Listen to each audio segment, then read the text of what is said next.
the courageous conductor, Harriet Tubman, the legendary champion of the Underground Railroad. Through the years, hundreds of elixirs and tonics have been whipped up to cure fatigue and bring back lost vim and vigor. Early on, medicine showmen hawked bottles of exotic spring tonics, often mixed up the night before in the hotel bathtub. Medicine companies promised to restore the bloom of health to even the most pale and puny amongst us.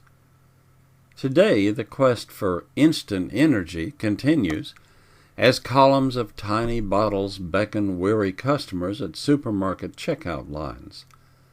The container's labels often list rows of ingredients, all carefully blended to promote maximum vitality. A much simpler recipe, though, was actually discovered as far back as the 1850s. It worked flawlessly even though it contained only one ingredient.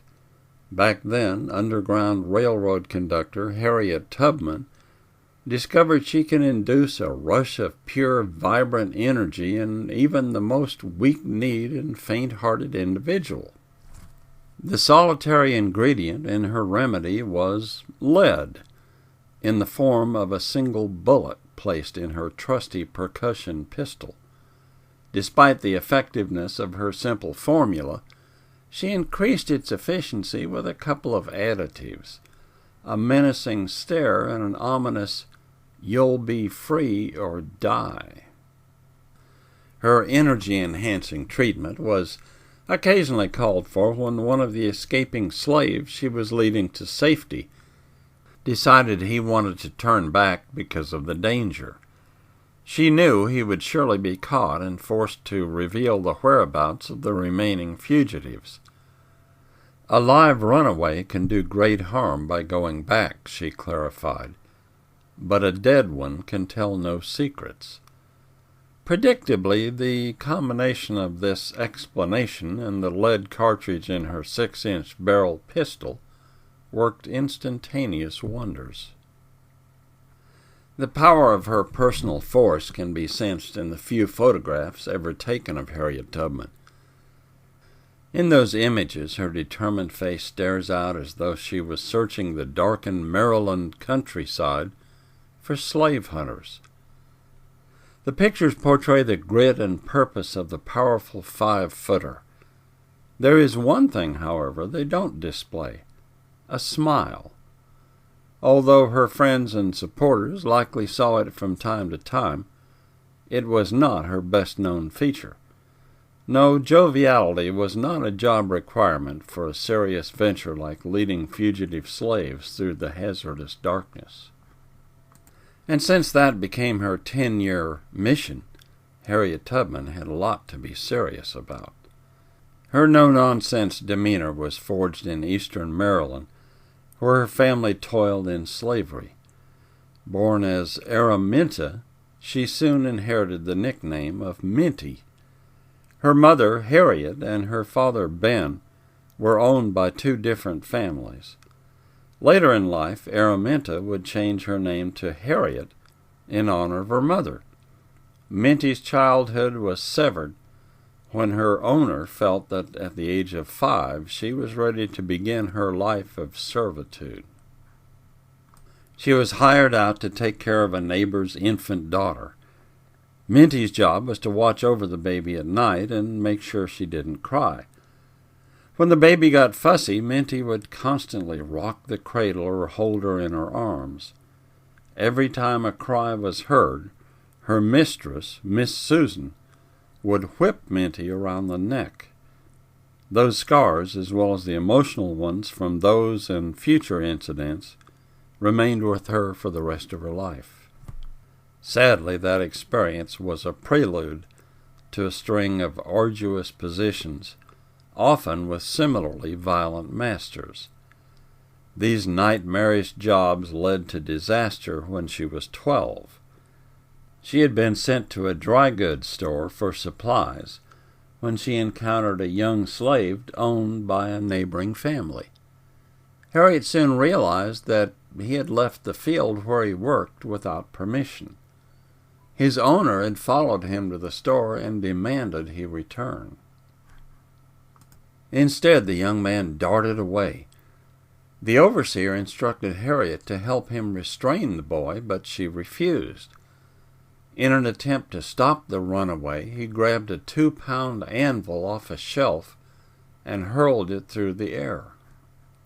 The treacherous missile missed its mark but slammed into Harriet's head. She fell to the ground unconscious and bleeding and was carried to her master's house. There, rather than being put to bed to mend, she was simply placed on the seat of a loom, where she remained untreated for 2 days.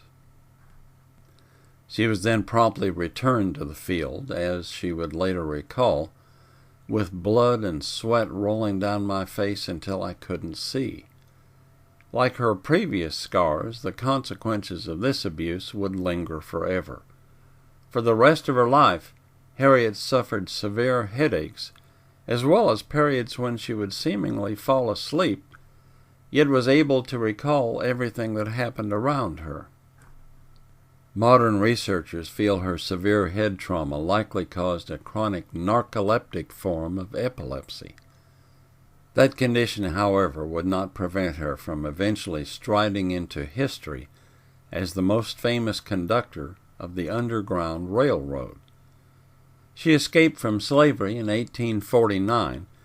On September 17th, she and her 2 brothers, Ben and Harry, crept off in the dark of night toward the free state of Pennsylvania. Her brothers were soon overcome with fear and turned back to the plantation. After unsuccessfully trying to change their minds, Harriet followed them back to assure their safety. Once she did, she immediately turned her sights back toward freedom. I had reasoned this out in my mind, she later explained.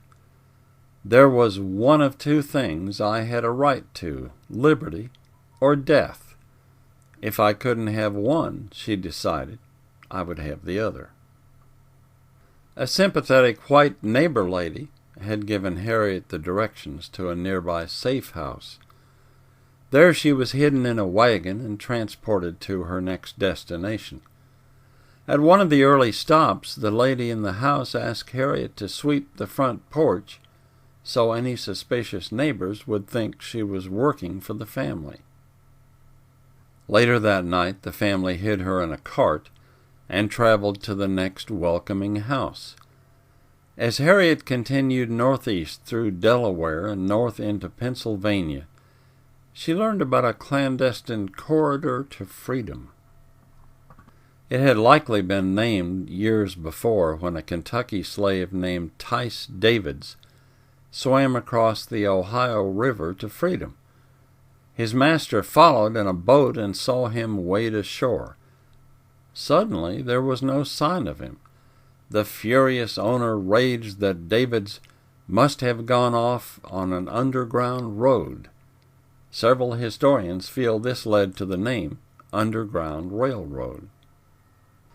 When Harriet finally reached the free state of Pennsylvania, she could hardly believe her fate. She said she looked at her hands to see if she was still the same person.